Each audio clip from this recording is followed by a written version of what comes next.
Beach, ito yon. Puro tinik yan, yan ang tinik. Pag natusok ko yan, ilan to? Siguro ilang mahigit 1 inches to. May klipa nga yan. May klipa. Ayan, ito pag ganito siya pag natuyo. Malalaki. Mas matigas pag natuyo. Tinik. Dami nang nabiktima niyan. Isa na ako sa nabiktima niyan noong 1980s. Kahit may chinelas ka, no? Kahit may tsinelas ka, tusok ka dyan. Ano saan ang lilibutin niyo hanggang doon? Hindi, ito lang. Hanggang doon sa may bato-bato, titingnan namin. Kasi may parang nakaano ng building eh. Hindi ba delikado doon? Hindi. O tara, sama mo kami. Ikaw taga dito eh. Nako po, basa na. Oh? Yan. Saan? Oo, ayun o.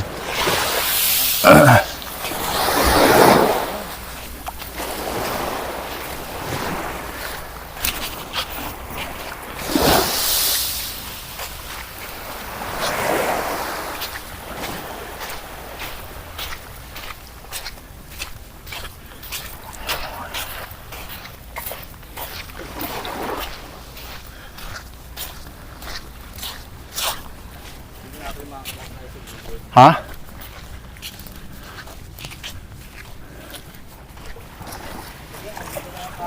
So ito mga kainig, narating na ano siya, puro corals. Narating na natin yung gusto natin puntahan. Parang malaking coral siya, no? Corals, oh, corals. Parang mayroon pa nagtayo ng bahay doon eh. Ayun, no? Corals, oh, corals nga. Ano, tara. Narating na natin, doon tayo maligo sa ano? Sa banda doon, oh, kasi pino yung ano, yung mga buhangin.